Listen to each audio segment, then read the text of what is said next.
एक तरफ सरकार एक कानून ला रही है, राहुल जी का भी फिर से मैं देख रहा हूं, ताजा जो उनका है पोस्ट आ गया नहीं, एजेंसी पे मैं देख रहा हूं, भ्रष्ट शिक्षा मंत्री को जाना होगा, जिन्होंने छात्रों पर अटैक किया उनके खिलाफ कार्रवाई हो, प्रधानमंत्री माफी मांगे। ये 3 कंडीशन है। हम कोई बातचीत नहीं करने जा रहे हैं। सवाल ये है कि क्या अभी भी राहुल गांधी भी और विपक्ष भी शिक्षा में इन सुधारों पर कोई बात कर रहा है जिस कानून की बात सरकार कर रही है? ये ज्यादा चिंता की बात है, क्योंकि जितने लोग हैं इस मूवमेंट से जो कह रहे हैं कि बहुत बड़ा आंदोलन है, छात्रों के मुद्दे को लेकर इतना, निश्चित तौर पर उसकी बुनियाद में पेपर लीक है। लेकिन पेपर लीक पर जब इतना बड़ा कानून बनने जा रहा है तो अब इन लोगों की तरफ से या तो सुझाव आना चाहिए या आना चाहिए कि हम इस पर चर्चा करें। पूछना चाह रहा था, वो जिस तरीके से वंदे मातरम बिल पेश हुआ और विपक्ष उसमें हंगामा करता रहा, क्या इसी तरीके से ये बिल भी आएगा? नहीं, ये तो विपक्ष की इच्छा हो सकती है। अब देश देख रहा है, अब तो देश देख रहा है। आप जो चाहते थे, मैंने जो कहा ना कि अगर आपको प्रधानमंत्री झुका हुआ भी दिख रहा है तो लोकतंत्र में प्रधानमंत्री झुक गया, इससे बड़ी बात क्या होगी? और अगर उसके बाद भी आप चाहते हैं कि नहीं नहीं, तो फिर तो जनता तय करेगी।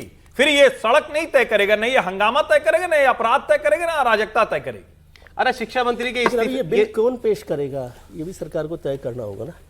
ये तो शिक्षा मंत्री करेंगे। बिल तो शिक्षा मंत्री थोड़ी करेंगे। नहीं, मैं बताऊं, शिक्षा राज्य मंत्री कर सकते हैं, एमओएस कर सकते हैं, या कानून कर सकते हैं, कानून मंत्री करेंगे। इसीलिए कहा कि क्या होगा, क्योंकि जो पहले नहीं, ये जो अमेंडमेंट बिल आई है ना, ये अमेंडमेंट बिल है, तो इससे पहले फरवरी 2024 में बिल रखा सरकार ने, जो एग्जामिनेशन को लेकर ही कि उसमें जो गड़बड़िया उसको लेकर। तो उस समय जो ग्रीवेंसेस मिनिस्टर थे पीएमओ में, डॉक्टर जितेंद्र सिंह, उन्होंने रखा था। और आमतौर पर कई बार जो लॉ मिनिस्टर होते हैं वो भी बिल रख देते हैं, लेकिन ये किस मिनिस्ट्री के अंडर में बिल को रख रहे हैं? तो एजुकेशन मिनिस्टर। पीनल बिल है ना सर? नहीं, पीनल बिल तो होते ही हैं, सभी होते हैं, और उसमें सभी उसको बात नहीं है। अरे आपने सवाल क्यों पूछा कि क्या धर्मेंद्र प्रधान रखेंगे? हाँ, अगर विवाद तो धर्मेंद्र प्रधान हाउस में दिखे अभी तक? मेरा तो मानना है नहीं दिखे, ना दिखे हैं, हाउस क्या में आ रहे बात? हैं? अरे हाउस में आए हैं, उन्होंने राहुल गांधी को जवाब दिया है। मैं क्या कह रहा हूं, अगर राहुल गांधी ने प्रश्न किया है, राहुल गांधी को जवाब दिया है। मैं समझने के मैं लिए कह रहा हूं कि विपक्ष को कहना चाहिए कि शिक्षा मंत्री जवाब दे। भाई लोकतंत्र है, कोई ऐसा थोड़ी ना है किसी को पत्थर मार देना है। शिक्षा मंत्री खड़े होकर जवाब दें। हाँ, बिल्कुल ठीक बात है। अगर त्यागपत्र नहीं दिया है तो शिक्षा मंत्री खड़े होकर जवाब दें। धर्मेंद्र प्रधान इनिशिएट कोई भी करे, राज्य मंत्री से करा लीजिए, जितेंद्र सिंह से करा लीजिए, इस पर जो आखिरी जवाब देना है वो शिक्षा मंत्री धर्मेंद्र प्रधान जी को देना चाहिए, और उनका बनता भी है। वो बताएंगे ना, आखिर जब सारी चीजें वो झेल रहे हैं तो इसका जवाब भी उन्हें देना और चाहिए। शिक्षा मंत्री के इस्तीफे की मांग क्या केवल पहले ही की जा सकती है, उसके बाद नहीं की जा सकती? बाद में भी की जा सकती है, बाद में भी कर सकते हो आप। मैं तो कह रहा हूं कि इस पर बहस के बाद भी चर्चा करा लो, बहस भी कर लो, और फिर आप अपनी मांग करते रहो कि भाई साहब ने हमका इस्तीफा भाई आप अगर लॉजिकल दिखेंगे, हाउस तो अभी पार्लियामेंट तो अभी अगस्त तक चलनी है। सर सुकांत मुजुमदार एमओएस है ना एजुकेशन में, उनसे करा सकते हैं, जयंत चौधरी से करवा सकते हो। मुझे तो सुकांत मुजुमदार करेंगे, और धर्मेंद्र प्रधान ने भी अगर कर दिया तो क्या दिक्कत है सर? बल्कि मैं धर्मेंद्र प्रधान के लेकर खुद एजुकेशन मिनिस्टर वो चर्चा धर्मेंद्र प्रधान को खड़े नहीं होने देंगे इस वक्त वो पार्लियामेंट। नहीं तो वो करे, सरकार तो ला सकती, कह सकती है ना कि हमारा शिक्षा मंत्री अभी है, शिक्षा मंत्री इस बिल को लेकर आएंगे, उसमें क्या दिक्कत है? अभी आपने देखा था, अभी दो एक रोज पहले शिक्षा मंत्री सभी राज्यों के शिक्षा मंत्रियों के साथ एक कॉन्क्लेव में मीटिंग कर रहे थे। तो कल ही की बात है, कल की बात है, परसों की बात। मतलब भाई कांग्रेस के राज्य का भी शिक्षा मंत्री गया होगा उसमें, बिल्कुल थे ना? नहीं, सभी राज्यों के तमिलनाडु का शिक्षा मंत्री भी उसमें गया होगा। 3 दिन पहले राहुल गांधी संसद में जो कह रहे थे ना कि ब्रीफ सवाल उठा रहे थे, उसका जवाब धर्मेंद्र प्रधान ने दिया है। बल्कि मैं कह रहा हूं कि धर्मेंद्र प्रधान को ये बिल इंट्रोड्यूस करना चाहिए ताकि सरकार एस्टेब्लिश कर सके। यदि नहीं करेंगे तो उल्टा ऐसा लगेगा कि वो प्रेशर में। धर्मेंद्र प्रधान को कोई ऐसे प्रोटेक्ट करके छुपा के थोड़ी रखना चाहिए। कोई ऐसा नहीं करेगा कि कोई उनको भी मैन बिल करने पेश जाए। करे, चर्चा शुरू कोई कराए, वोटिंग होगी, नारेबाजी होगी, धर्मेंद्र प्रधान जी को देना चाहिए। शिक्षा मंत्री हैं वो, धर्मेंद्र प्रधान जी को ही इसका आखिरी जवाब देना चाहिए। और अगर हम इसको लॉजिकल बात करें, लोकतंत्र में किसी को भी अगर उसके ऊपर आरोप भी कोई है तो भी तो आप चलिए मैंने मार लिया, वो आरोप है उनके ऊपर, ढेर सारे आरोप, जवाब का अधिकार है। तो जवाब का अधिकार किसके पास है? उन्हीं के पास है, और उनको ही सारे उत्तर देने चाहिए। वो लॉजिक, अगर मान लीजिए कि विपक्ष के पास ज्यादा अच्छे लॉजिक हैं तो लोकतंत्र में तो संवाद जो ज्यादा बढ़िया तर्क देगा उसके साथ जनता खड़ी हो जाएगी, तो शायद उनका जो मसला होगा और बढ़िया हो जाएगा। और अगर धर्मेंद्र प्रधान ने अच्छे से अपने आप को जस्टिफाई कर दिया तो फिर त्यागपत्र लेने की उनकी स्थिति नहीं रह जाएगी।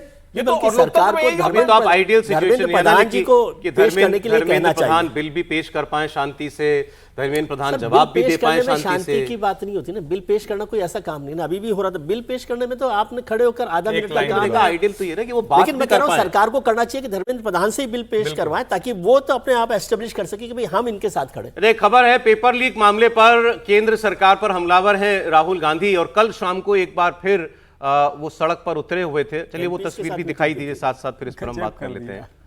कल वो गांधी स्मृति गए थे, तो उनका मुद्दा भी है कि मुझे रोज कुछ ना कुछ करते हुए जो है वो दिखाई देना सारे है। सांसदों को बुलाया था, विपक्ष के सारे सांसदों को। सब लोग और थे। फिर सरकार ने इस बार एक किया था उन्होंने कि सरकार को बता दिया था, और ये भी बता दिया था कि वो पीएम ऑफिस रेजिडेंस नहीं जाएंगे। लेकिन मानना पड़ेगा 1.5 महीने के बाद इनको सुध आई कि उनको श्रद्धांजलि देनी चाहिए। तब तक ये गुफा में बैठे हुए थे या आश्रम में बैठे हुए थे, पता नहीं था। अरे 1.5 वहाँ महीने वहाँ बाद वहाँ उनको- वंदे मातरम के नारे लगे, जहाँ राहुल गांधी थे वहाँ वंदे मातरम के नारे कल लगे। विजय गोयल से पूछा गया कि भाई रात में वो लोग आ रहे हैं, तो कहा कोई बात नहीं, आए, उनका स्वागत है। सर, भारतीय जनता पार्टी ने और राष्ट्रीय स्वयंसेवक संघ ने जो राजनीति कर दी है, सब जय श्री राम के नारे लगाना है, सब वंदे मातरम भी लगाना है। एक चीज और है, ये जो अब बिल आएगा, आ जाइए उसी पर।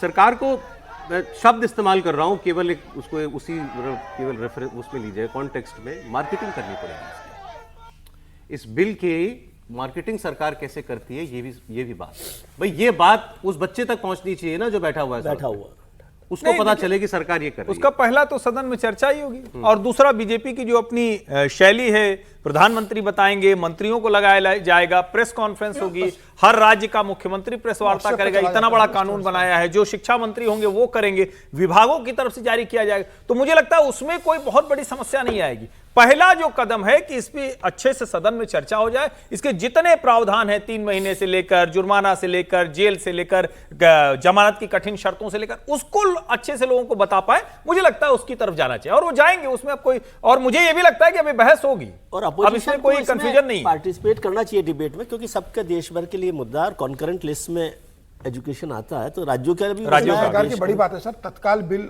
कैबिनेट की बैठक बुलाना, सोमवार को घोषित करना कि बिल लेकर आ रहे हैं, इतना त्वरित एक्शन लेना, विपक्ष को सहयोग करना चाहिए। सोमवार को कम से कम विपक्ष सत्र को बर्बाद ना करे, एक वीक पूरा बर्बाद किया। सरकार सोमवार को बिल लेकर आएगी, विपक्ष लोकसभा में उस पर चर्चा करे, राज्यसभा में आएगा तो राज्यसभा में चर्चा करे, विपक्ष को जो अपना सुझाव देना है वो सरकार को दे। लेकिन सिर्फ ये इतना बड़ा बिल सरकार अगर लेकर आ रही है, छात्रों के हिस्से जुड़ा हुआ है, छात्रों के भविष्य से जुड़ा हुआ है, विपक्ष इसे बर्बाद ना करे, इसमें होल्ला ना करे, इसमें चर्चा सत्र में ले और उस बिल को अच्छे से पास कराए। विपक्ष इस डिबेट में जाएगा ही नहीं, देखिएगा विपक्ष इस सदन का छात्र देखेंगे फिर नहीं, विपक्ष जो है वो सदन का बायकॉट करेगा। वहाँ भी बिल जब इंट्रोड्यूस हो रहा होगा तो हल्ला करेगा, और उसके बाद जब मंत्री बोल रहा होगा, प्रावधानों के बारे में जिक्र कर रहा होगा, तो उस समय देखिएगा विपक्ष वॉकआउट करके चला आ जाएगा। छात्र बायकॉट करेंगे ना फिर ऐसे नेताओं का, उनसे जुड़ा हुआ बिल का जो सपोर्ट कैसी नहीं बातें करेगा, कर तो रहे छात्र हैं, बायकॉट करेंगे उनका कैसी फिर। बातें कर रहे हैं। छात्र उन्हीं के राजनीति का हिस्सा बना हुआ है, छात्र उन्हीं के लिए राजनीति कर रहा है। छात्र क्या शिक्षा सुधार के लिए वहां सड़क पर बैठा हुआ है? छात्र राजनीति के लिए वहां पर बैठा हुआ है, और उसके साथ सारे लोग जो आ रहे हैं वो राजनीति से प्रेरित होकर के ही वहां पर आ रहे हैं। कुछ लोग ऐसे भी होंगे जो बड़े स्वच्छ हृदय से वहां पर आकर के होंगे, लेकिन अधिकांश जो लोग हैं उनमें जिनकी उनकी वयस देख लीजिए तो आपको पता लगा आंदोलनकारी छात्र हैं। तो ये मत हमें कभी भी ये नहीं लगेगा कि ये कानून लेकर के आ रही है सरकार तो उसके बारे में छात्र बड़े संवेदनशील हैं और उसके बाद जो है वो आंदोलन खत्म कर देंगे। ये आंदोलन चाहे आप कुछ भी लेकर के आए, ये आंदोलन अभी खत्म नहीं होने जा रहा है। कांग्रेस पार्टी, समाजवादी पार्टी, ये बाकी सारे लोग जो हैं आंदोलन खत्म नहीं करने देंगे, ये बात तय मान लीजिए।